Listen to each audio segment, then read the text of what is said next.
Hello and welcome to On the Corner, the official podcast, pitcherlist.com. I'm your host, Eric Samulski, joined as always by the Globetrotter, the continent hopper. It's Nick Pollack. What is happening? Yes, we are back, baby. Oh, I'm so happy to be doing podcasts again and back in the States and in New York City and just normal time. Oh my gosh. Good to see you, Eric. How you What doing? is normal time for you right now? Your body doesn't know. No, it does not know. It is just living. And we are living through another week of the list. We are. And we appreciate everybody night. for just accommodating the different schedule. You know, life happens and it's hard to, we wanted to, we tried to, we couldn't make it work on the normal schedule, but we're back. We're still doing it. Exactly. And we've got a fresh new list. Yes. To talk about this week.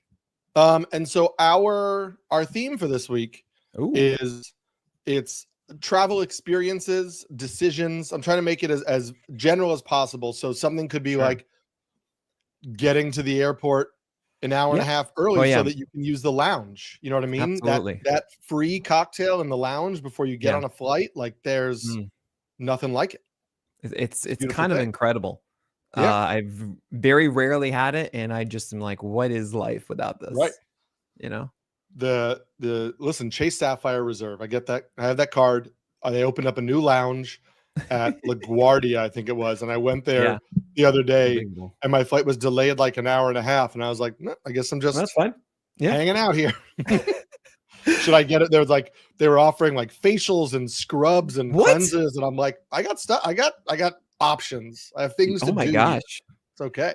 Well, I don't know if that's going to be tier number one, but sure. We do have some changes to talk about this week. And fortunately, as I put this one out, as I was going through, I had no internet on the flight home.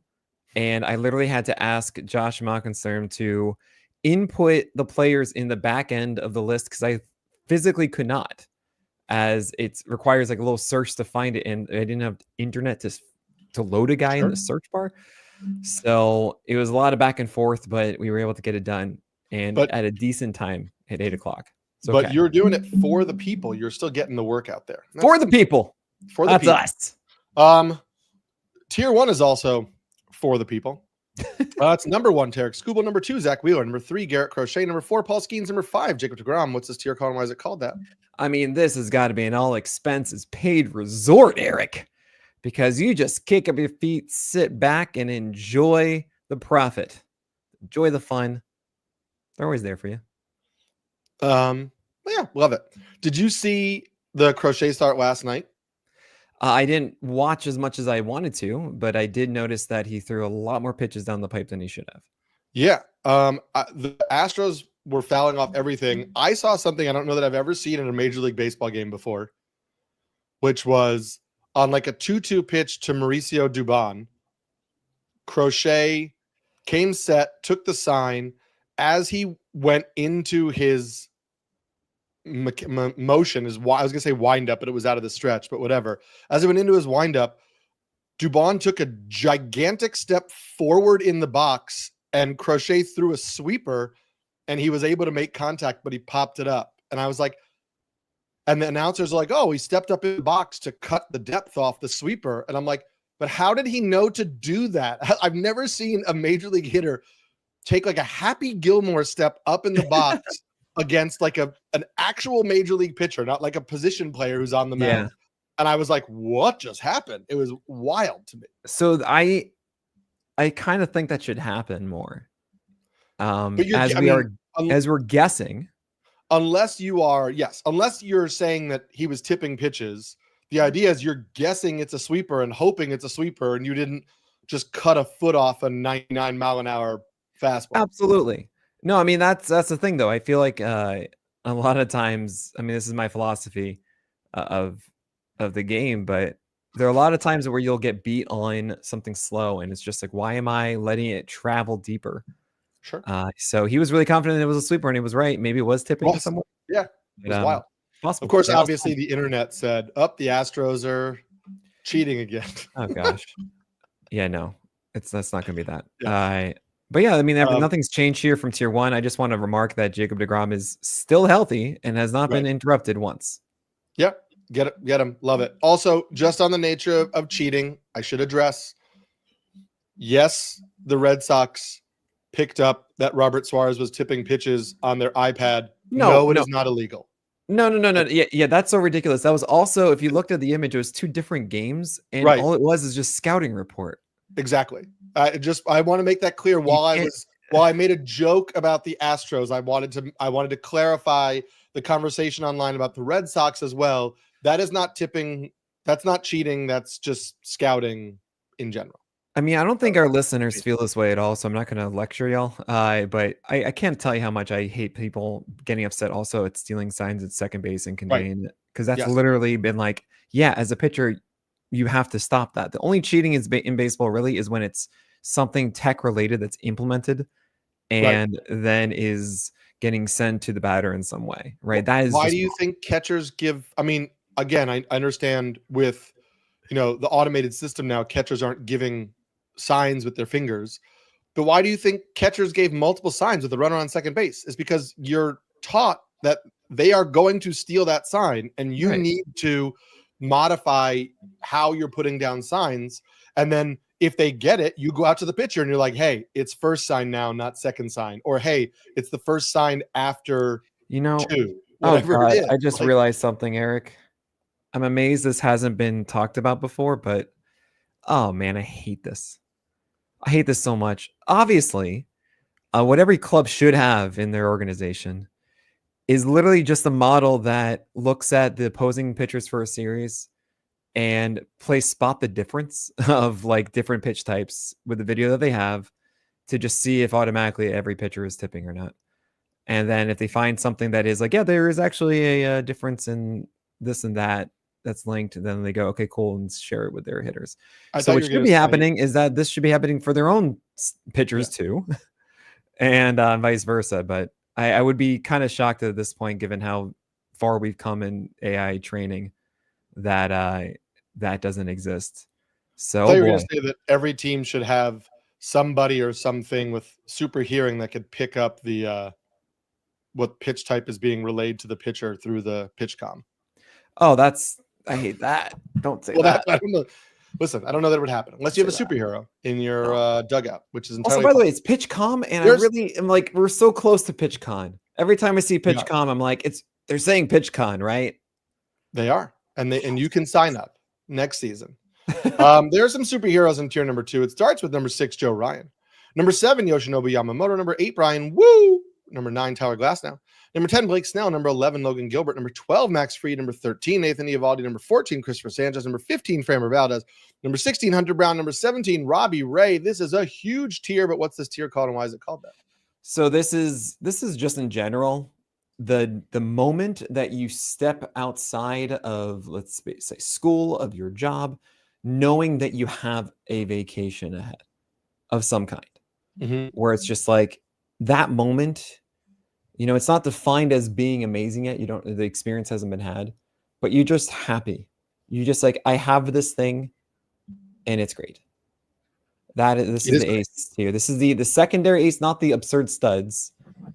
But these are all aces gonna ace, which, by the way, I got to mention, last night we had 3 guys with the AGA tier go. Glasnow, Yamamoto, and Crochet.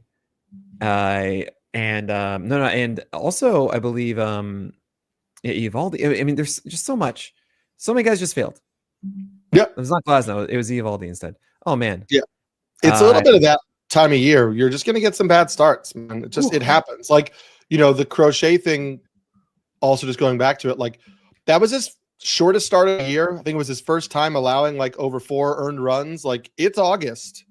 Like, if these guys, they're gonna fatigue some starts. They're gonna have some bad starts. If you've gotten really strong stretch of production from these guys until August, and they have a couple bad starts, like, don't overreact to it. You know what I mean? So I just want to let you guys know, I'm literally getting this information right now. I mean, you might have seen it about 20 minutes ago, but Zach Eflin is going to be out for the year with a back injury. So if you're expecting him to come back, not going to happen. But I'm just seeing right now from Steve Gelbs that Frankie Montes is going to the bullpen. And no starter has been announced for Saturday. But Sproat and McLean are, quote, definitely in the conversation by Mets manager Carlos Mendoza. So, Eric, do you have any quick take there on Brandon Sproat versus Nolan McLean? I do, because I talked to James Shiano. Who? What? On our Q&A. James and I do a Q&A on Mondays at 1 p.m. over on NBC Sports. James, as you know, did some work for Pitcher List, is a huge Mets fan. And so we talked about it. Nolan McLean, to us at the time, felt like the most likely guy to contribute to the Mets, because we thought that James thought in particular that he would be really useful in shorter stints, like if they wanted him to go 3 innings, 4 innings, etc. He's already at 113 and 2/3 innings. He was at 109 and 2/3 last year, so he's already over his professional career high. He is a little bit also of a late bloomer in pitching. He was a two-way player, and so he doesn't have the track record of kind of like being a quote-unquote innings eater like Sproat, who pitched a ton of innings at Florida and pitched 116 innings last year in the minors and is only at 101 this year. So James and I had thought McLean would be more likely to contribute because we weren't treating it as if it would be a traditional starter's role. But James felt like Sproat would be a better bet for a traditional starter's role because there's less concern for workload and all of that. And James also nipped in the bud the idea that Tong would be an option for this year. He felt like Tong being promoted to AAA was a good sign for Tong being in the rotation next year, but was a better sign that McLean or Sproat would get a chance. And we should just note, Tyler McGill started a rehab assignment today, so he could be an option in a couple weeks down the stretch as well. Nice. Good stuff there. I'm looking forward to Jonah Tong doing really well. So then like kind of struggling for a little bit, and then all of a sudden it comes together so I can do the roundup of clicking tongs. Because that's what you do. Whenever you pick up tongs, what do? You have to click it once. Also, like, we know that we're talking about these exciting young rookies of like who's going to get the start, and they do line up for that start. But we should also just note that like Paul Blackburn is rehabbing in the minors, and he could just get the start. Don't do that to me. Don't you dare do that to us. I mean, yeah, the way that I've seen it is that McLean is the more exciting spec ad. Yes. If that were to happen just based on the season he's had. I mean, he's pretty much just had 7 strikeouts or 6 to 7 in each of his last 5, and then 10 strikeouts twice in a row at the beginning of July. So it would be great if it were him. I would love to see it come, just pretty much in the majors and see what happens. You know who the Mets should call up is Blade Tidwell. Oh yeah, thank you so much, Eric. On the Giants, just call him. Hey, can we do he's this? Actually he's crushing on the Giants too. He's looked really good. Yeah, can we backsies on that? All right. They say I'm not. We'll keep going. Yeah. I do want to note, just because you brought up the Zach Eflin thing, both Kyle Bradish and Tyler Wells are pitching in AAA, and Tyler Wells also just threw Tyler Wells threw 4 shutout innings in AAA on Sunday. He was at 59 pitches. Both of those guys are probably going to be in the Orioles rotation by September 1st. Wow. Tyler Wells. Oh man. Okay, wait, hold on. That was on Sunday or Saturday? Wells was Sunday. Bradish was Friday or Saturday. Okay, so I'm going to do this stuff live. I know this is not in the normal top 100, guys, but let's be honest. This is more helpful too. The quick on the let's go. And we have this amazing app for PL Pro members, which is 4-seam fastballs by starters. It is essentially making the rank of the Fan 4 Plus, which is something I came up with about just like the 4 things I care about. So let's just make a percentile of them for the highest expectation of a whiff. So this is from Sunday. You said it was a AAA, right? Yep. Okay. Okay. Tyler Wells is 4-seamer, 93 miles per hour at 6.2 extension. Vert was 16 and a height adjusted VAA of -0.4. Get it? What is he like? What? I don't think I've ever seen a negative height adjusted VAA on a 4-seamer before.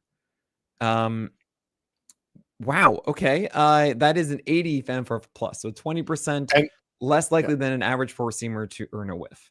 92.5 miles an hour. He did throw all 5 of his pitches, which is interesting.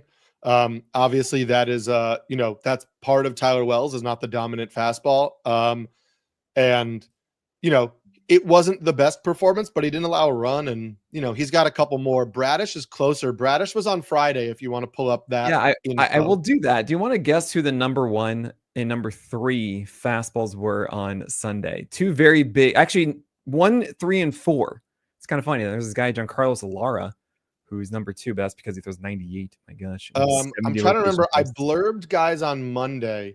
So I'm trying to remember who. I mean, here's the thing. It was Bubba Chandler, Mick Abel, and Andrew Painter. Okay. These are the names here. And we're talking 136, 117, 116. Seems to have split his slider into a slider and a sweeper down there with the Twins. But Bubba Chandler, man, 98 with a somewhat flat attack angle, decent extension. I mean, normally we see 98 with empty velocity. That's just not. It's just like this. Everything else is fine. Yeah, that's gonna play, guys. It will. But Kyle Bradish on AAA. So I mean, Tyler Wells, we're not interested. Mick Abel, I think, is incredible, and it's 1.5 flat attack angle with a near 7-foot extension at 95, 96. I'm just like, and you're a command guy with, as you mentioned, a wide arsenal and all that. Yeah. Hunter Green is a Fan4 Plus of 148, which is nutso. Hayden Birdsong was 106 with a surprising 108 PLV location plus. And Kyle Bradish, 104 Fan4 Plus. So that's fine. I've often mentioned that Kyle Bradish's fastball is not supposed to be a great one. It's just supposed to be not the worst one. That's all we want, because we don't want it in play. It's why we actually have ball and play percentage on the site. So Kyle Bradish at 95 with a 16 verts. It's more of a cut action pitch. Really steep attack angle, 0.4, which is what makes it really hittable, right? And 6 extension. I would probably, this is still grading very poorly. So keep that in mind, but at least it's not like 91. That's all. But Bradish is also a sinker guy, slider, so he's not relying so much on I really want to emphasize he should be throwing the 4-seamer 20% or less. He only threw 16 in this one, and that's fine as long as it's not 91 miles per hour, 92. I feel okay with it, and it's really just about making sure the slider is incredible. So hopefully it is. Those are some exciting names we'll discuss. I should just point out, since you mentioned Jacob deGrom is still pitching. Tier number 2, we should mention that Brian Wu is still here, healthy and pitching. Another guy who at the start of the year we said, hey, you should draft this guy in the top 20 if you felt like he was going to be healthy. And I don't know that anybody thought he was going to be healthy the whole season, and he has been, and he's really good. And hats off to you. Also, Mr. Brian Wu. Blake Snell. Hi. You're like, it's Blake Snell summer already. He went from IL to Ace is going to Ace, I think, in 2 starts, one of the quickest I've ever done, because I'm just like, yeah, duh. We know. It's insane. He's going to be like, in 2 starts, he's going to be in tier 1.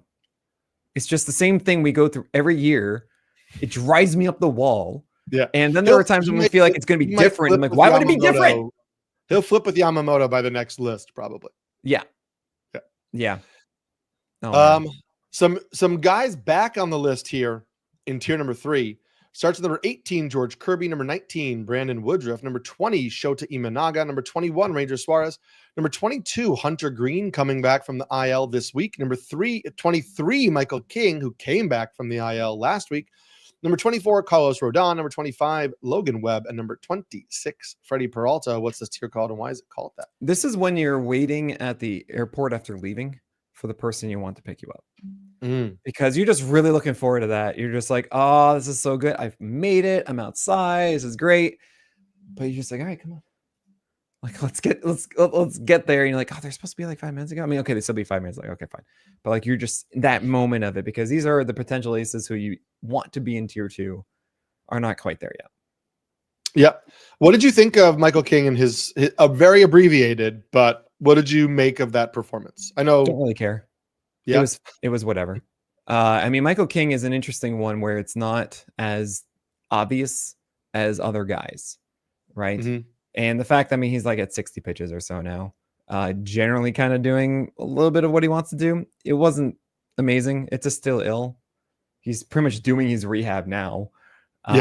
So I have him here. He probably will be here for another week or 2 until he's at 80 pitches. But Yeah, I mean, he's fine. Hunter Green, honestly, I might just see one game and be like, oh, okay, just go on up there. Yeah. Hunter Green it's the Phillies. No, I need to check that. I thought it was not a great start coming up, and so that's why I was like, it is the Phillies, yes. Yeah, it's the Phillies in Great American Ballpark.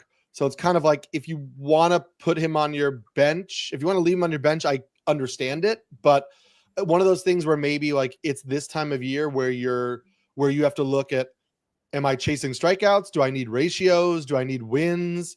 If your strikeouts are fine and all you really need is ratio help, I might leave him on the bench. If you don't really care about your ratios, but you need strikeouts and wins and whatever, then like fire him up. He's going to miss bats, but maybe it's 5 innings, 3 runs, 7 Ks off the IL, something like that. So who knows? I should note with Michael King, 57 pitches and the velocity was pretty much normal. Those are things that you like really kind of care about off the IL is, he's probably going to get near 75 pitches his next time out. Velocity was good. We're getting settled in, but maybe you don't want to use the Dodgers this week, but like, he's Michael King and you could get 4 or 5 innings in that outing. Yeah, exactly. Yeah. Logan Webb also I put back into this tier and he's just frustrating me. He had a start that came back that was like, all right, maybe this is fine. And then he did go 6 innings and then it was a careful Icarus in the 7th. So I'm like, okay, fine. I'm not going to really be that upset about it, but it's just, he was really showcasing the strikeout ability with a full arsenal of the sweeper and cutter, really doing a lot more early in the year. And it's not really been the situation lately. So it's a little bit frustrating. What's a little frustrating is somebody in your next tier, and I got to push back a little bit on your ranking, but we are going to talk about that after this break.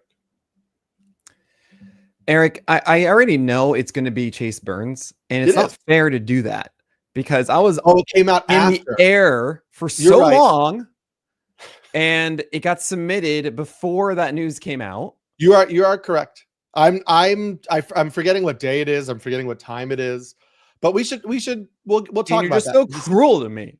The situation has changed. But let's start with has changed. I would probably put him about 40. Okay. So tier number 4 starts with number 27, Nick Pivetta, number 28, Yuri Perez, number 29, Sonny Gray, number 30, Dylan Cease, and number 31, Chase Burns. What's this tier called and why is it called that? So this one, this is the amusement park tier.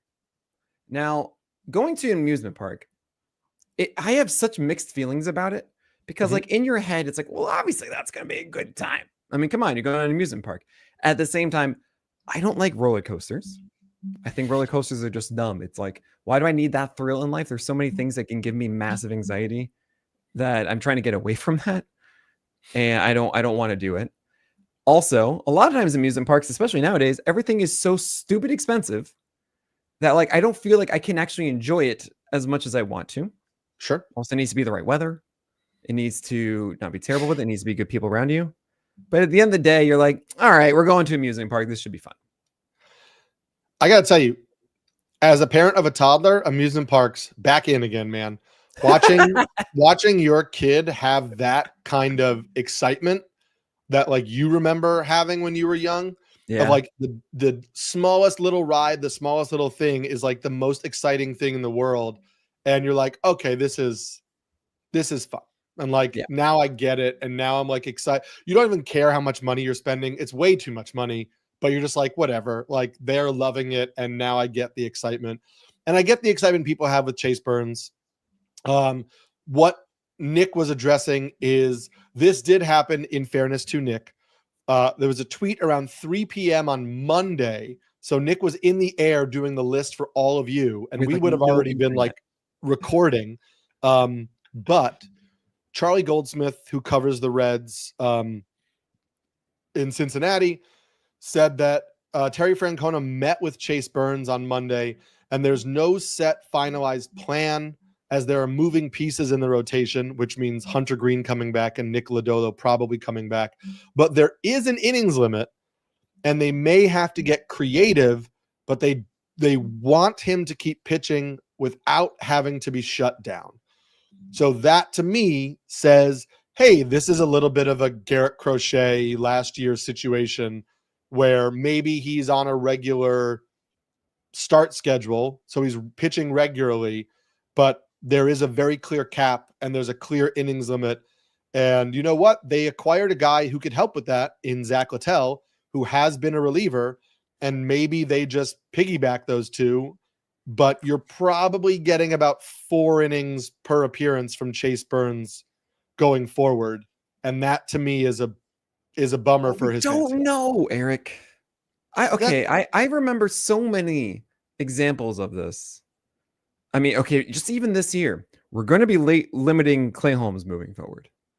And what does he do? Then all of their pitchers got hurt. No. You could still limit him in a start and then go more bullpen or something like that. Like they are. Do you know how the Mets starters haven't gone 5 innings in like 3 months? No, that's okay. That's a complete hyperbole. Okay. Well, Clay Holmes should have been limited more than he was. He got pushed after for 2 straight starts after they said, "Oh yeah, we have to limit him." He hasn't really been valuable either. Well, right. I mean, that's been a whole argument. That's why he's at the bottom of this. Even when he is finally going more than 5, then is it really that worth it? And why are you doing this? We had the Rasmussen talk, and it's well, he's gone 5 and 6. It's kind of 2 games of that, and then it's reverted. We've seen Skeens get limited, and then it's 5 innings or so from that. We've also seen previous seasons where we hear about these limitations, and what happens eventually is it's September 10th or 15th, they actually say, okay, you know what? We're going to stop now. Now they're going to be limited. And then what is the reality of your fantasy season? He goes, 1, you might not even have a league in that last week. And 2, that means it's championship week and you got to get to championship week in the first place. And 3, you have so many things that can mess you up in the last 2 or 3 weeks. I mean, there are so many times that I have won leagues by or lost them in the way of relying on my SP3 or 4 to get it done, and then they just don't have that good start. Sure. Or I then go heavy on a stream and go, you know what? I'm going to go for this guy, and that one guy does it, right? And this idea that, okay, Chase Burns is going to be limited, thus I'm going to now do the whole oh, it's only 70% of a normal starter, all that kind of stuff. And it's whoa. Let's just see how this plays out first. And then when it becomes an extreme, then we will do something about it. Maybe. But I guess my pushback would be for people in shallower leagues, Chase Burns has been really good for 10 strikeouts for 4 straight games. Really good for strikeouts. Not great for your ratios. And there are a lot of options in a 10 or 12 team league. So if you are running the risk of getting 4 innings of Chase Burns, because again, you talked about Drew Rasmussen, and Drew Rasmussen is a good example because they said they're going to limit Drew Rasmussen, and he went 62 pitches, 54 pitches, 32 pitches, 53 pitches, 75 pitches, 73 pitches, 79 pitches. If Chase Burns, who is not nearly as efficient as Drew Rasmussen, is limited to about 70 pitches per appearance, that's about 4 innings for Chase Burns. Totally with you there. The example with Rasmussen is more about, okay, it's never clear. We just thought it would be down there, and then it was suddenly they dropped it and then they pulled it back up. And I don't think, and I want to be clear, I'm not saying, hey, cut Chase Burns right now. But I'm saying if you're in a shallow league, look on your wire, because if there is an option that maybe is a little bit more secure in terms of innings count and maybe doesn't have the strikeout upside, but maybe is a little bit better of a ratio player for you, but this guy's going to go 5 or 6 every single time guaranteed, that might be a move you want to make. If you're in a 12-team league or a 15-team league, maybe you're just listen, I'm circling the date for his next start. I am watching and I'm going to react immediately. I'm not going to do it now, but I'm going to see what they do. And then I have to make a call because we've been chasing the proverbial upside with Chase Burns because the XFIP is so good and the strikeouts are great. But don't put that on me. Don't put that on me, Eric. I'm talking about the the larger fantasy community. Never XFIP. Because last week I said, before Nick Lodolo got hurt, I said, what happens when Hunter Green comes back? Because they already moved Nick Martinez to the bullpen, and they still have 6 starters because they traded for Zach Littell. So if Hunter Green and Nick Lodolo are back, they're either going to a 6-man rotation or they're limiting somebody. And I'm sorry that you don't like Brady Singer, but like they're not limiting Brady Singer to 3 innings. Like the option is Chase Burns. That just is who it is, regardless of what his stats are. And I know everybody quoted his xFIP at me and were like, the Reds aren't going to limit his innings because he has the makings. Oh, that's of why he said that. Oh man, I'm sorry. And I'm also like, but the Reds are trying to win games right now and make the playoffs. Well, that's okay. Thank you for bringing that up, because I brought it up earlier and I forgot to say it here. The Reds are in contention here. They're like right there, the 3rd wild card spot. Yeah, they're 4 games out, I believe. Chase Burns, literally, I mean, the last game that Chase Burns just threw was the best game I've seen from Chase Burns all season. It was great. I mean, it's from a skill standpoint of just perfection of the Blake Snell blueprint to both lefties and righties, of getting the slider down and glove side and 4-seamers upstairs, and it was just bliss. And it's one of those situations where I'm sure the Reds are saying, we acknowledge the fact that we need to limit this guy, because obviously something is going on here that we need to be careful of. And also, we need to be competitive here. And they may have to get, quote, creative, and they really want him to keep pitching without having to be shut down, right? So, like, it's really tough. The fact that it's also Terry Francona, to me, also gives me a little boost for Chase Burns. I've made the joke many a time that he leaves in pitchers longer than others because he goes and gets another lollipop, or a popsicle, and that's when he doesn't realize that the guy has gone 105 pitches. He goes, oh boy. So I guess really at the end of the day here, Chase Burns, I'm not saying it because, you add up everything, he just should be good enough and whatever. I'm saying no, because the guy is pitching, he's finally reached that point of like, this is more so who I am. And I would wait at the very least to see how the next one is treated, and then to see kind of how the Reds shape out after that first. As I mentioned before, I have him at 31 without this news. I said I'd probably have him around 41 instead. Like Mackenzie Gore, Nelson, Strider, probably. Like, I mean, he's a better version of Strider right now, but then what is the usage, right? So that's all I'm going to say about it is don't do anything right now. It could very well be, you're getting 4 innings to start now, which is just, oh gosh, you pair that up with Nick Martinez and that's it. But as of right now, I think we just got to wait and just see how this plays out. That's fair. You could drop him for some of the guys in the next tier if they are on your waiver wire, because Nick said he would rank him below them. That's tier 5, which starts at number 32, Edward Cabrera.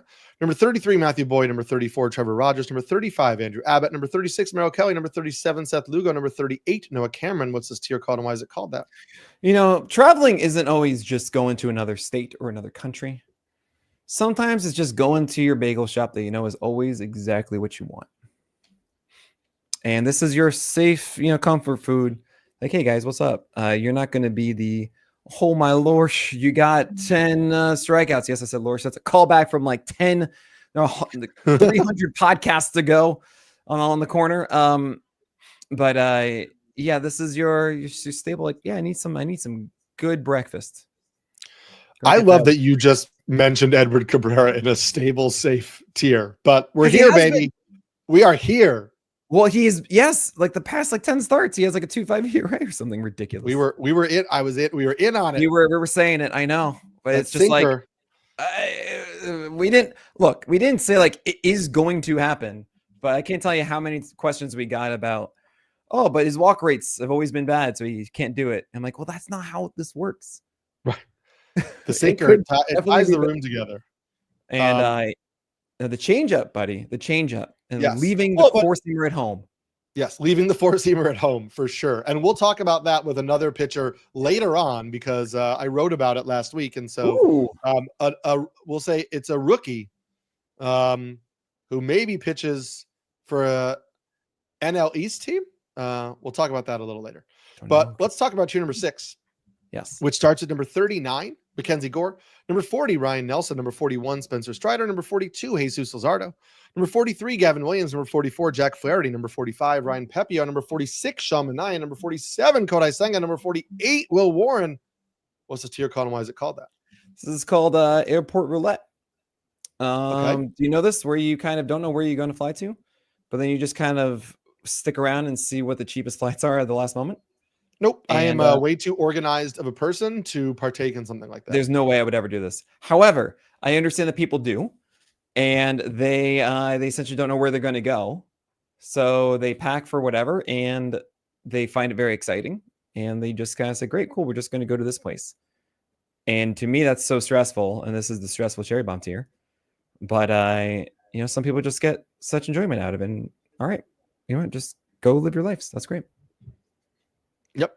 I should say, again, in the conversation of tipping, there is an account on Twitter called Talk Nats, which is a Washington Nationals content creator website, who tweeted out on the 10th that they had been communicating with a former Nationals player who wished to remain anonymous, who messaged and said Gore was tipping pitches.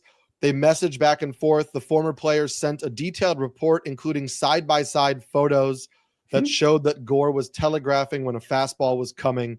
And then in the San Francisco Giants start, you notice that Gore threw a lot of four-seam fastballs over the middle of the plate, and they were not hit hard. And the implication is that Gore was told that he was also tipping pitches, and it has been corrected. Again, we should just say, who knows? But it would not be a surprise. Again, you're looking at side-by-side screenshots that any team can have. It's the Robert Suarez thing we talked about before. And we've seen a lot of pitchers tip before.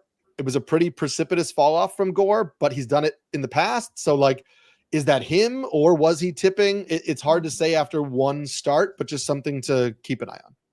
So, I always say that the hardest thing we do as analysts is predict volume. Yeah. I think the other thing is understanding when to weigh in tipping or not. Yeah. I mean, I guess the third one is home runs, but whatever. Stupid home runs. Tipping that would be great. What I kind of took away from this one is that the Giants decided, you know what, we're going to throw a lot more lefties against Mackenzie Gore. And then other people have, and Mackenzie's like, sure. You remember I learned this new slider that is way better against lefties than I was last year, and he tore them apart. And the struggles he had, guess what, were against the righties inside of that start. Anytime he had kind of a tougher at bat was there. So I'm not completely sold on that personally. I know how the results ended up, but I think this was a little bit of, thank you so much for sending lefties to the plate. Thank you. It could very well be. But I did essentially, I have him at 39 here, and I say, okay, fine. I might be raising him higher soon. I might push him into that other tier 4 spot. And I actually wrote in my comments that, hey, I really badly wanted to push him up into 30 or so. Mm-hmm. I couldn't because it was one game in the left-handed stuff, and he's not going to really get that next time. So we'll see what happens. It's kind of cruel for Mackenzie Gore to be on the Nationals, let's be honest, as he would so love to face more lefties. Sure. We should also just point out, we have to, while we're talking about this tier, our boy Gavin, he almost had it, man. You're so disappointed. I'm like, are you kidding? A 7.3. I know. Feet extension. Almost had that no. What? But That's amazing. We've talked about him ad nauseum. Nick's write-up on him after the start was multiple paragraphs long. So you can go read that. And that's, he's putting it together. I will just say on my Gavin Williams takes, at the beginning of the season, I was maybe more optimistic on how far along he was as a pitcher rather than just a guy with plus raw stuff. And I think we saw during the year that he had a long way to go in terms of learning how to pitch, how to mix his pitches, how to optimize an arsenal, how to hit spots, how to set up batters. And I think we're slowly seeing him learn how to pitch.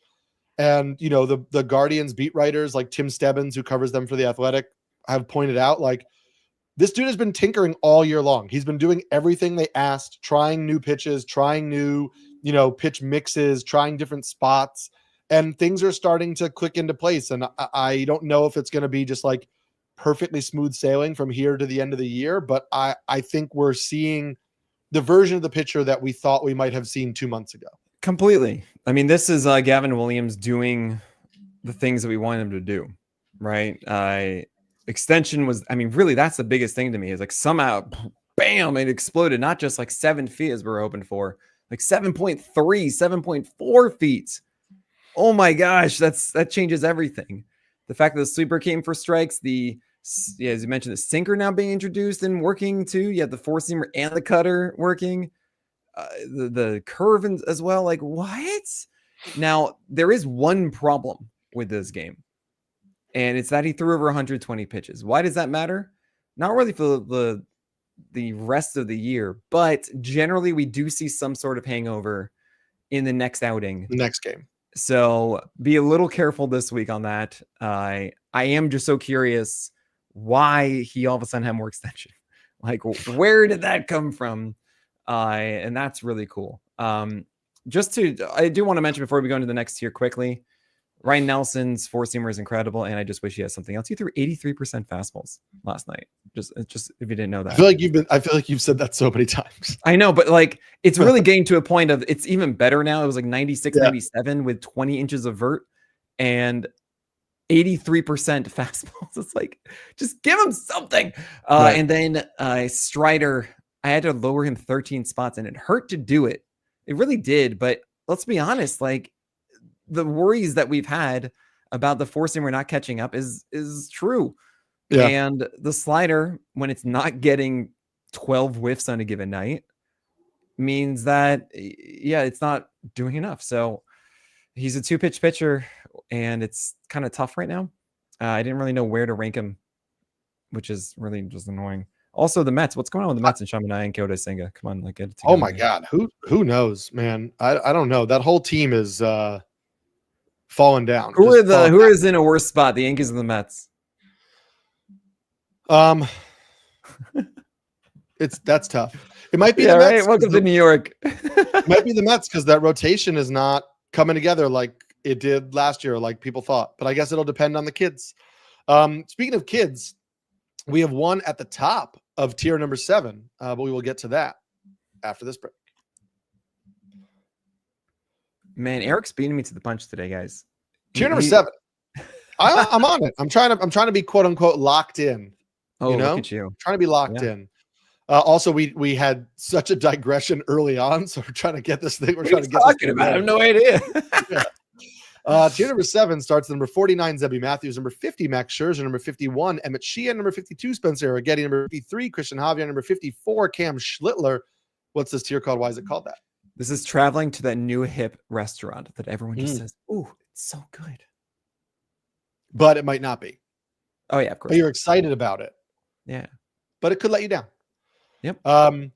Zebby Matthews last night against the Yankees, just so many whiffs, but just so many solo home runs. So the stat line doesn't look great, but I was like, kind of like overall, I thought it was a solid performance. I wish you didn't give up the bombs, but like it's in there, man. It's still in there. So there's two things, my real takeaways from this. One, the slider getting 5 strikeouts to lefties. That's beautiful, right? One of the things that we know about these typical hard throwing slider focused guys is that you should be able to deal with right-handers just based on slider alone, and the fastball hopefully just doesn't get crushed enough, right? Whatever. But then dealing with lefties is always a little bit of a struggle, and to see that the slider is doing what it's supposed to, going under the nitro zone and deceiving left-handed batters, that's a fantastic sign. The second thing is what I generally do see more so from rookies. It's you throw hard and you got to throw strikes, but you're not doing it with the proper intent and delicate nature with your fastball. And it's more of just kind of a collection of just fastballs around the zone. And that means a lot of them go more in the middle. And it's not the changing eye level setting of the next pitch kind of approach that you've been talking about, like pitchability and all of that. And Zebby has it. I think he does, at least. I think he has the capability of it. just because of the innate control that we've seen and lots of good command, especially on the secondaries. And that's just something that comes over time. So I really do think Zebby Matthews 2026, I'm very much in. And I don't know how far long he's going to get the rest of the season to prevent those home runs and be more of that stable 6-inning guy. But yeah, Zebby Matthews feels like the Spencer Schwellenbach of last year at this point. Yep. I should just note, because I just saw it on Twitter and set it out there, not that anybody's on the rank on these rankings, but just starting pitcher news. Javier Assad has been activated off the IL and taken Ben Brown's spot in the Cubs rotation. So if you continue to wait for Ben Brown to be a thing, maybe check back for your saves in 2026. Yeah, but that's Assad the point. Boom, he did it. I should just note also in this tier, Emmett Sheehan is in the rotation because the Dodgers are going to a 6-man, so that's nice. And Christian Javier made his debut yesterday. I am going to cover it, or I did already write it up to cover it in my starting pitcher article, which comes out tomorrow on NBC Sports. I obviously watched the game as a Red Sox fan. I came away relatively impressed based on like what I thought I was going to get from Javier, who had some command issues in the minor leagues, but he was 92.5 on the four-seam fastball, I believe. I saw 93.5. 93.5. 93.5. But it was the highest average velocity on his four-seam fastball since 2022, which was really nice. He also added in a sinker this year. And while the sinker in and of itself is not great, we've talked about this like ad nauseum all year. He only had the four-seamer and the slider against righties. He now adds the sinker in. The sinker command wasn't particularly good in the first start. It was like right down the middle of the plate, but it allows people to, it allows the fastball to play up. He keeps the fastball up in the zone really well, but it has bad extension. And so he can kind of hide that a little bit. It sets up the slider. If you are looking online and you say, hey, he's throwing a sweeper this year, but he threw a slider last year, it's basically the same pitch. It's just a classification thing. He didn't change that. But I just like that he now is a 3-pitch pitcher to both righties and lefties because he has the changeup he mixes into lefties. It gives him a little bit of a safer floor. And I thought he looked pretty good. You know, he started off the game rough and then with the 2-run homer right off the bat, and then essentially gave up 1 hit in 5 innings the whole rest of the way. That's right. And I think you expect the command was a little wonky, but again, he missed all year with Tommy John surgery. And so that shouldn't surprise you. And so I'm trying to pick him up where he was dropped. He went 80, or where he wasn't picked up yet. He went 87 pitches, 85. Yeah, pitches. he's already stretched out. So right. So really they're not going to baby him. And we just saw that his stuff looks as good as it has in a couple of years. And so maybe the command clicks in a couple of starts. Maybe the command doesn't click this year, but he has upside that I'm worth taking a gamble on. So a couple things really quickly. One, I think actually I was really more impressed by the command than you are then, because the sweeper to right-handers pasted along the outside edge. And that's cool. The two fastballs for me were like, the sinker was right down the heart of the plate, and the four-seam was like way up a lot of the time. Well, right. So we had a 25% non-competitive rate, right? NC rate, which isn't good. However, the ones that you did locate were at the top of the zone. Everything was up, which is what you want on a guy with 18 inches of vert, right? One of the major differences in 2022 and 2023, when we were like, what's going on with Harvey? What is this? He was failing to get strikes as much with the secondaries, and that was a big part of it. But the four-seamer was a 1.4 height adjusted VAA, right? And that is what made this so special, is that you had a very flat one, and you also had this extension, and you just normally don't see that kind of unexpected rise. You know, and that arm angle, that whole the flatness mixed with vert is, if they're both high like that, then it's even amplifies it all, right? However, that was 1.1 in 22 and also 23, and we pretty much saw 1.1, maybe close to 1.2 in this one, which is a little disheartening for me. I was kind of hoping to see the same fastball again, because it did return to that velocity, same vert. It's just not as flat. So it does put a little bit more pressure on those secondaries and more in the mix to get it done. The sinker, as you mentioned, is a good addition. It's also, as you said, Not good movement, but as long as he can actually mix it in the right times, right hand, it was cool. The other thing I saw was that the changeup was the same velocity as it was in 22. And he really added that in 23 and 24. It helped a lot to get strikes when it was the slider just wasn't doing it. But it wasn't good at all in 2022. So it's like 85 now instead of like 82, 83. And I'm curious to see how that plays out. It was a 60% strike rate yesterday. We will take that all day. I'm a fan of this with Javier. I think it does speak good for him moving forward, especially considering that the velocity was there what it was, and it stayed throughout the game. Right? It wasn't like you see normally the big adrenaline, right? Like 95 and then falling down to 91 by the end. It was 93, 94, 93, 94. It was that's what it was, which is really encouraging. Between him and Arrighetti, the Pirate, I saw a comment on Reddit, which I thought was so strange, was, he didn't have a good still ill outing. However, the whiffs were all there and everything was kind of great. And it was just like, all right, the normal rust of it is still a little mixed in, but like, yeah, Spencer Arrighetti looks like he's kind of ready to go. And I would certainly be jumping for that wherever I could too for the Astros. So excited for Houston in general, right at the right time. They're finally getting two critical starters back. And we're about a week or two away from Luis Garcia, who threw 4 shutout innings at AAA last week. Oh gosh, I forgot about that. I mean, that's their whole rotation. Plus, Lance McCullers and JP France are also rehabbing at AAA. So it's like they're about to be 7 starters deep in a couple of weeks. And of course, Hunter Brown is an ace now when he wasn't before. Right. That's some good stuff to keep an eye on. As you mentioned also on previous podcasts, Max Scherzer's never been bad, and he's still not bad. Right. Like, just keep going with that. And the last one there is Cam Schuttler, who I think what we've seen right now is kind of the floor of him. I mean, there is a further one down. If it, he's kind of teetering at the moment because his secondaries are not getting low, and it's so annoying because he's sitting 98. Like, I saw that in the debut, and I thought, well, okay, you're going to be like 96 and change the next one. Nope, 97.7. Now he's at 98, and it's a fantastic fastball. It's just you're also putting your slider and your sweeper, 2 distinctly different pitches, in the same spot. Upstairs still. Come on, you're so good to like go out there and get a 12 strikeout game next time. Just get those low. That's just because I was doing blurbs this morning for Roto World, I should point out that Ryan Yarbrough is already back throwing.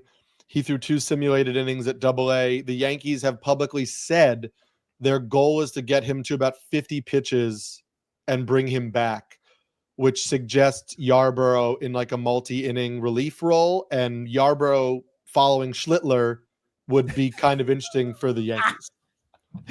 Oh my gosh. Oh, that is one of the largest changes of pace and different looks that you'll ever see. But it would make some sense with a young prospect that is struggling to settle in, that you maybe don't want to rely on all the time. And Yarbrough, who is not really a fit starter, but the two of them combined could make a pretty interesting pairing. What's the opposite of a Friday Pirate? We'll have to think. We have to think it out. What's the opposite of a pirate? Is it a CS major? Yeah. We are only halfway through this list, so we're going to run a little long, but we're going to try to speed it up here at the end. Starts with tier number 8. Starts number 55, Luis Castillo. Number 56, Yu Darvish. Number 57, Luis Gil. Number 58, Lucas Giolito. Number 59, Nestor Cortez. What's this tier called and why is it called that? Okay, this one is joining your friends for a cross-country road trip. Okay. Seems like a good idea. But oh boy, how many movies have been made about those. Sure. Yeah. You had a great point. I'll just encourage everybody to look at Nick's comments on Yu Darvish, that, this is obviously a step in the right direction, but there weren't a lot of breaking balls. And that's kind of the next step we want to see. Lucas Giolito, the start really wasn't a great start, but it wasn't as bad as it looks like at the end. I mean, the wheels just fell off, and how did they leave him in, Eric? I know. It was ridiculous. How did they It was so dumb. Batters in a row. It was so dumb. I don't know why they left him in. That's an Alex Cora thing. Just Giolito said after the game, and again, I wrote that article on pitcher feel. He just said, I lost total feel for my delivery, and I couldn't get it back. And that was 4 straight batters. And I think that's more of like a blip than anything, right? Like he just lost. It wasn't feel for a pitch. It was like his mechanics felt off and he couldn't get it back and it all went away. And so again, I think you do with that what you will, but I wouldn't read too much into these things. How do they do that? Nestor Cortez, I'm excited to see tonight. As you're listening to this, you'll know. But I think we shouldn't be overlooking him going to the Padres and again start from the IL. Like this could work out very well for you in a much better scenario or situation, I should say, in San Diego. I like Nestor Cortez there as well.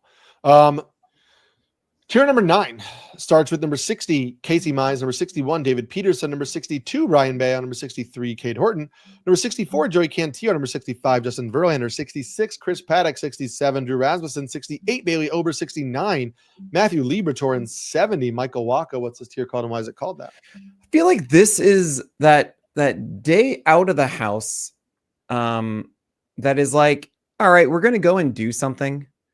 And in retrospect, you'd be like, oh, that wasn't that nice. We all went off to whatever museum and memorial, whatever. It was just really good that we did that. But during it, it doesn't quite feel like it's the peak of life. It's just like, all right, yeah, we're doing something. That's what those experiences feel like in actuality. Sure. And it's never like, oh man, I'm so pumped. I'm so it's like, all right, yeah, we're doing something. But you know what? Living in the moment and enjoying it is still positive. It's positive development. Positive developments for Bailey Ober. It seems to be healthy. Tough luck lost in his last start, but the fastball velocity is the highest it's been all year. And so I am taking the glass half full approach of like, look, he's not the Bailey Ober we thought he was going to be when we drafted him, but I think he's healthier now and pitching better now than when he was bombing every outing. And I do think a lot of when he was bombing every outing was connected to that hip injury. Sure. And so I am choosing to be cautiously optimistic that we are on the road to recovery with Bailey Ober, even if we're not there yet. So so we're not there yet, right? I hope so. Bailey Ober-Rizzi hasn't been here for a while. Mm-hmm. And that's a guy who, like Jago Rizzi before him, painted the top of the strike zone red with four seamers. He still hasn't really done that even the first start back. It wasn't really doing it. That last start, the first start back was really actually like sliders working and not getting hit as hard. And which is a little strange to me because the changeup didn't dominate as we want it to, as we've seen peak Bailey Ober. So I wasn't as encouraged as I wanted to be in his return. At the same time, you make a great point that he was hurt before and he's not now. And we have to believe that in due time that he does recover and improve upon this. So here he's at 68. I'm like, okay, let's just see kind of how this plays out. I'm still more encouraged by your boy Brian Baio, Casey Mize, Cade Horton, Joey Cantillo and his exceptional extension. I have an article coming out, etc. I have an article coming out Friday because I'm waiting till the day he pitches. But I chatted with Joey Cantillo at Citi Field, and I would encourage everybody on Friday to check that out. Or if you follow me on Twitter, I'll post it. But he just said some really interesting things about how being a reliever at the start of the year helped him, which we've heard from a lot of guys, right? Focus on attacking the zone more, throwing your best pitch more often. In particular, he was like, my changeup is not a real depthy changeup. It doesn't need to be located out of the zone. It thrives on, mixing and matching the speed. And so I adjusted my sights with it and I try and throw it in the strike zone now, as opposed to missing low. I thought there were just some really interesting things to discuss for him. And I'll point out in our ever-going discussion of, hey, that guy's rehabbing. We just saw Javier Assad come back and bump Ben Brown from the rotation, but Jameson Taillon is rehabbing at AAA right now. And so Cade Horton already at 80 innings. Last year only threw 30 innings because he dealt with an injury last year. He threw 34 innings last year and 9 starts as he was dealing with an injury. He's already at 91 innings. Jameson Taillon's coming back. I'm not saying Cade Horton is getting bumped from the rotation, but it's either a 6-man rotation or it's one of Cade Horton and Colin Ray And so just a situation to monitor when Tyone is back for the Cubs. So, okay, I want to at least mention this. I think you'd agree. When a pitcher is in like their first like full year or something, especially if they're turning off of injury, I generally say that the floor of expected innings of a pitcher, if we want to talk about increase of innings, whatever, the conversation only to me starts only at 120 and goes up to about 140 or so. Like that's the range that we normally see of guys that are allowed to go. Like for example, coming back from Tommy John for a year, it's usually about 140. And I'm kind of treating it the same way for Cade Horton this year. I know he threw 30 last year, dealt with all this stuff fine, but generally, the amount of innings I've heard a lot of context. I'm not saying this is what you're doing of percentage increase of yeah. And I just want to make sure everyone's understood that it's about 120 is like the minimum of when people are like, okay, it's not. It's like 100, 105 or something. It was like, nope, we're good. Like these guys are major league pitchers now. You should be able to throw 120. And I would say my only pushback would be I think teams would err on the lower side of that range with a young pitcher who is their future, who is coming off an injury, right? Rather than 140, absolutely. I understand. Rather than an older guy. And look, Colin Ray isn't lighting the world on fire. Like it could very well be bumping him to a long relief role. I'm just saying, when Jameson Taillon is activated off the IL, he doesn't have minor league options. He has to come off the IL when his time is to come off the IL. Taillon is returning. Right. Yeah. So something has to give there. We don't know what it is. Great point. Situation to monitor. It could be Javier Assad. It could be Javier Assad who just came back, but yes, it could be Javier Assad. But right. So I guess really what I'm focused on here is, it's two things at play now too. So there's that thing about the innings, and then also the game of, well, there's no room for them. Always just wait. Right. Well, we don't try and big brain it because 100%. Who knows? Maybe all of a sudden this guy, Colin Ray's like, oh man, my hamstring. Oh my gosh. And Cade Horton, well, you got to pitch some more. Look at Taijuan Walker. How many starts he got? What? Yeah. What's Taijuan Walker? Taijuan Walker. Tons. Our last tier before the streamer tiers starts with number 71, Shane Baz, number 72, Jose Soriano, number 73, Quinn Priester, number 74, Kevin Gossman, number 75, Cade Cavalli, number 76, Charlie Morton, number 77, Shohei Ohtani. What's this tier called and why is it called that? I'm going to tell you which one this one is after this break. I got one. Yeah, because we added a third one because we went long. Yeah, I know. I still got it. And this one is, you're working all day at home. You work every day at home and you go, you know what? I am instead going to put on a little bit of a nicer shirt. And I'm going to put my laptop in a bag. And I'm going to go to a cool hipster cafe. Yeah. Because this is the hipster tier. I also go on some coffee walks sometimes just to get out of the house. Just go on a walk. Coffee walks are great. Walk for like 20 minutes around the block. We don't have time to go through everybody here, but I do think people are probably curious about your thoughts on Cade Cavalli. Yeah. Because we didn't record a list episode last year either. Just a note on Cade Cavalli in case you're not aware of who he was. He was a first-round pick for the Nationals back in 2020. He was the 39th ranked overall prospect heading into season. He was ranked as a prospect. This is according to MLB Pipeline, ahead of Jackson Jobe, Yuri Perez, a bunch of guys like that. 22. He then had Tommy John surgery in March of 2023 before the 2023 season. He suffered a setback at the start of the 2024 season. It was like a dead arm phase. And so he essentially missed all of the 2024 season as well. He suffered a setback, not a setback, but a little bit of a dead arm phase at the beginning of this season. And then has been ramping back up at AAA, and they're giving him a shot now. So he's 26 years old, was a former like kind of elite pitching prospect who's basically had the last 2 years totally wiped out due to injury. Man, what were your thoughts? Time is precious, yo. It is. I remember when I was younger, my dad, I was saying, man, I wish it were Monday. I can't wait. He goes, never wish away your time. Mm-hmm.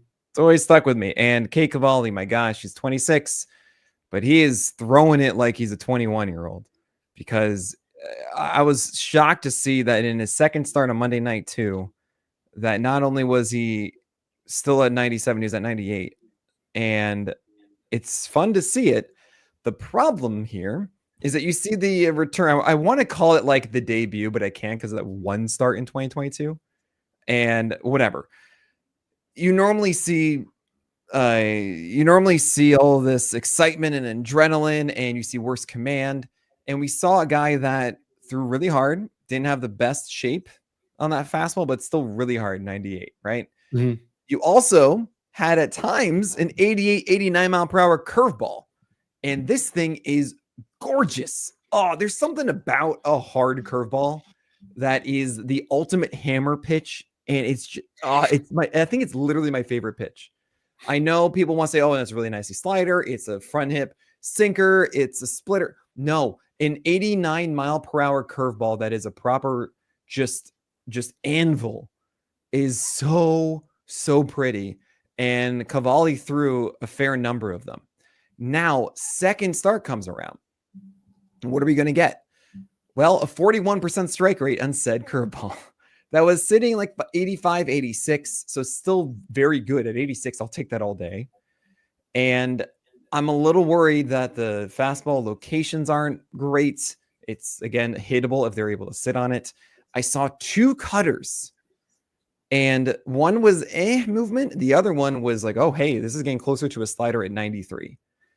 And I really hope Cade Cavalli focuses on that because he needs another strike pitch that is not his curve and fastball, right? Like 41% curveball strike rate is not enough.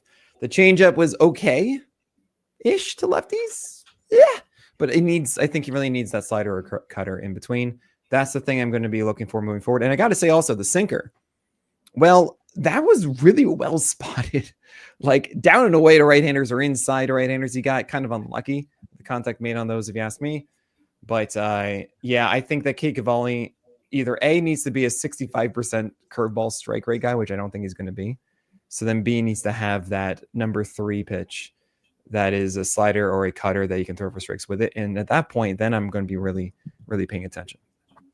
Yeah, he also is in my article coming out tomorrow. I'm not going to add anything on it here, but we have a lot of similar thoughts. But I'm intrigued by him. And I think in my article, just to put it more plainly, I said that I'm enjoying what I'm seeing has me more intrigued for 2026 than 2025. Yeah. Do you agree about the curveball thing? An 89 mile per hour curve. It's like the most gorgeous thing, isn't it? Yeah, I love it. I also agreed on the cutter thing, which I put in there as well. Yes, of course you did. And why? Because it's year of the cutter. I don't care what Lance Brzezowski says. It's not year of the arsenal. Right. It's the year of the cutter. What are they all adding to that quote unquote arsenal? It's a cutter, Lance. Or a sinker. But yeah. Fine. Cutter's better. And Jose Soriano. This list came out before he dealt against the Dodgers. If I could ever predict when this guy's going to have a good start, I'll let you know. But I have no idea what Jose Soriano is doing. Tier number 11, bunch of streamers, but one guy I want to talk about in particular. Starts number 78, Jose Quintana. 79, Joey Wentz. 80, Jacob Lopez. 81, Colin Ray. 82, Michael McGreevy. 83, JT Ginn. 84, Shane Smith. 85, Jack Perkins. 86, Hurston Waldrop. 87, Yusei Kikuchi. 88, Jason Alexander, not the one from Seinfeld. 89, Jeffrey Springs. 90, Troy Melton. 91, Mitch Keller. 92, Mitch Bassett. Chris Bassett. 93, Logan Allen. 94, Tomoyuki Sugano. What's the tier code and why is it called that? It's traveling to family. And what I mean by that is like they're always like that part of your family that you just make sure you see like once a year. That you don't necessarily, it's not because like, oh, I just love hanging out with these people. It could be grandparents, it could be uncles, parents, whatever it is. And you're there, you're like, all right, I'm doing this because I need to. Right. And I feel like it's the right thing to do and like it's family, whatever. But I'm not thrilled about it. I'm kind of like looking forward to going home after, but like I'm happy I did that because these are your streamers. It's like when you need it, when you have to, it's there, fine, but you don't want to be there for long. Yep. I want to highlight one guy in this tier, and if you had to guess who I want to highlight in this tier, who would you say? Oh my, that would be Hurston Waldrop, the AL East guy. It would be NL East. I mean NL East, yes, the one. That well, I didn't know if I was going to throw you off and you thought the NL East guy was Cade Cavalli, but no, because you were talking about reducing the 4-seamer. I did say that, yeah. Hurston Waldrop made 2 big changes, and on one of them, I want to credit Lindsey Crosby, who's on Twitter at Crosby Baseball, who Crosby's great. covers a lot of baseball stuff for the Braves. I know Nick would like him because the first line in his profile is Cutter Propagandist. And so obviously you're in. But it was brought to my attention, and then Lindsay had a great Substack article that Hurston Waldrop made a change to his mechanics on his leg lift. He basically would used to bring his knee up to his chin. Like, it was such an aggressive knee drive, but it really impacted how he landed, and his command was all over the place. And he shortened that. So now his knee drive is basically belt high. So his landing point is more consistent, and that has really helped his overall command. And what has also helped him is that he shelved like a dead zone four-seam fastball and went to a sinker that he uses way more effectively in the zone, and he uses inside to righties, which he can throw 4 strikes, but also doesn't give up a lot of hard contact. And I found out, and I don't know the Braves beat writer who posted this, I'm sorry, but it was brought up on Twitter that the reason Hurston Waldrop started throwing a sinker is because Sean Murphy was at AAA rehabbing, and he said, "Hey, I think you should throw a sinker." And just when you think about why people like certain veteran catchers and why they get so much run on teams and stuff like that, that's a perfect example, right? Sean Murphy, who caught this guy, how many times could he possibly have caught him? And he was like, "Hey, you know what? I think will work for you."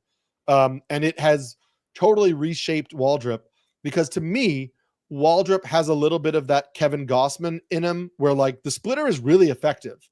The other pitches are fine, but he needs to get ahead and set up the splitter. And the four-seamer just got crushed. He couldn't throw strikes. He either was giving up tons of hits, or he wasn't ahead in the count enough to throw the splitter. And so the move to the sinker has gotten him to give up less hard contact, and has enabled him to get ahead and throw the splitter more. And it's a really good splitter. And so I know Chris Sale started a rehab assignment tonight. I know he's, trying to come back this season. I think it would be a total disservice for the Braves to give starts down the stretch to Carlos Carrasco and Eric Fetty over giving starts to Hurston Waldrop right now. Could not agree more about that. So many thoughts just went buzzing through my head. Try and keep it condensed. And yeah, with Waldrop changing those things, I think it's very good. I'm curious to see how this plays out with him. It does infuriate me that it takes Sean Murphy suggesting a sinker for that kind of thing to happen. And all I want is, with companies, when you're working together a project, there's generally a thing called Discovery Day, where you exchange, you teach the new, the people that you're hiring as the client, you teach them the things that they need to know. And I still do not understand why teams, especially in the minors, treat part of the season as experimentation with every pitch type. I never wound up writing this article because I didn't get quotes from the Mets pitching coaches that I wanted, and then their starting pitching fell off. But when I was interviewing the Mets starters about the pitching lab early in the season, they specifically said the one thing the Mets do that their organizations have never done is the entire pitching staff meets every single week, and they talk every single week, not only about concepts, right? What is seam shifted wake, or what is whatever, but the pitchers talk to each other about things that they do that they, like or whatever. And so that was the big secret to the Mets pitching lab. It's simple. Incredible. It's a classroom setting, and it really should happen everywhere. Absolutely. 100%. But even I just saw Billy Falter go to the Royals, right? And you think I'm going to make all these jokes again about Billy Falter. I can at least let that one rest now. But what is interesting is we saw him throw sliders a lot more sliders than usual in the first start with the Royals. And then the second one, he just threw 33 or 35% curveballs, but they were all balls. It was 44% strikes, but he threw 36% curveballs. What? And what I'm starting to hope, at least, it's an indication of Falter just being all right, I got this runway now as a starter, and the Royals aren't going to do this right now. So I'm just going to try a new pitch type and focus on it and see if I can find a secondary so that I can be good for 2026. Yeah. And I cannot emphasize enough how teams should be encouraging that. It's just with everything, like, what is development? It's failure. You have to fail. And there's such a amount of pressure for every player to be at their best every day. And you can't. Yeah. You cannot be at your best every day. Every single stock that you ever see rising in like the stock market has a dip before it goes back up. It's never just a complete asymptotic line going up without any sort of dip. So I love that. I love that idea of, all right, let's just try sinkers with the wall drip. It's working better. I'm excited about it. There are so many weird things with Atlanta, like Joey Wentz getting extra extension this year. All of a sudden, now he's a thing-ish. And I think you guys shouldn't be ignoring that. Jack Perkins' cutter is kind of, and Joey that's Wentz, I'm going to be watching. Same with JT Ginn having 4 pitches at different quadrants all of a sudden. I'm like, what? Oh my gosh, the cutter and the slider and the changeup and the sinker. Like, this is cool. Maybe that does stick around after that one game. Troy Melton shouldn't be on the list because Kadar Montero took the spot instead, and I hate him for it. I'm just kidding. Good luck, Montero. But seriously, I don't like you. No, I'm still kidding. Jason Alexander did the Keuchel. I don't know if you watched that against the Yankees, but he did the changeups and sinkers down just incessantly, like try to do something with this. And it messed up the left-handers so much. And I just kind of love that. And I wonder if I'm not making any jokes. Jason Alexander can continue doing that. So it's an interesting tier. A lot of streamers. McGreevy gets Rocky Road to fine. McGreevy gets Rocky Road. Yeah. But that's your streaming tier. Yeah, and then we'll wrap it up with tier number 12, which is number 95, Eric Lauer, number 96, Slade Ciccone, number 97, Adrian Hauser, 98, Clay Holmes, 99, Zach Gallen, 100, Tanner Bybee. Can't believe these names are here, but what's this tier called and why is it called that?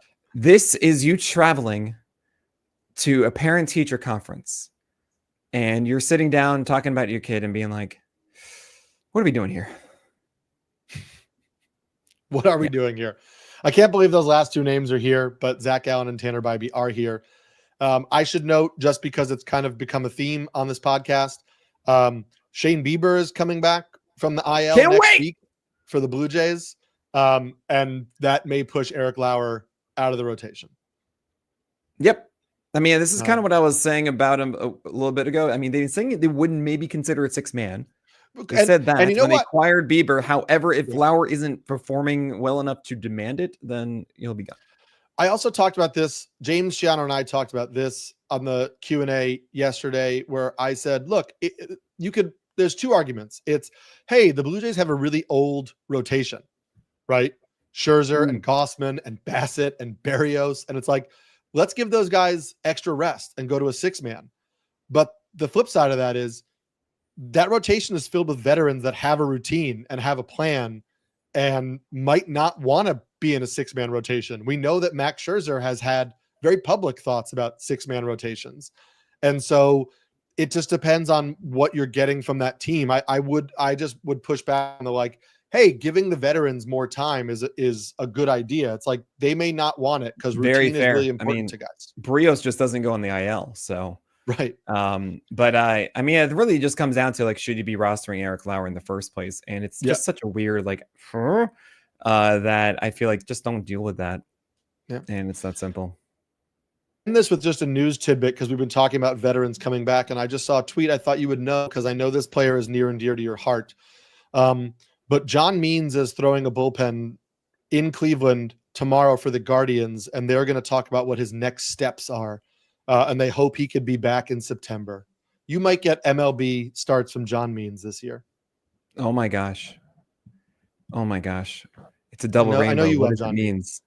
I know you love John Means. I do. Yeah. And he won't be average despite his name, guys. Okay. Maybe he might be, actually. No, he means business. Yes, he does mean business. That's very exciting. I hope that does happen for him. Yep. Hopefully ahead of Taylor Wells. Yeah. Tyler Wells. Tyler Wells. We mean business. We covered business. We'll be back on our normal schedule, hopefully, next week. We might have to do a night recording on Monday next week, but we'll try and be back for everybody. Thanks for joining us. Thanks for keeping with us through the schedule change this week. Make sure you check out my article tomorrow. Make sure you keep checking out all of Nick's stuff, plus the Plus Pitch podcast in the morning. I am Eric Samulski, the Pelican. I'm Nick Pollack, the Lion. And I'm gonna book some travel, I think, to First Pitch Arizona after this is done.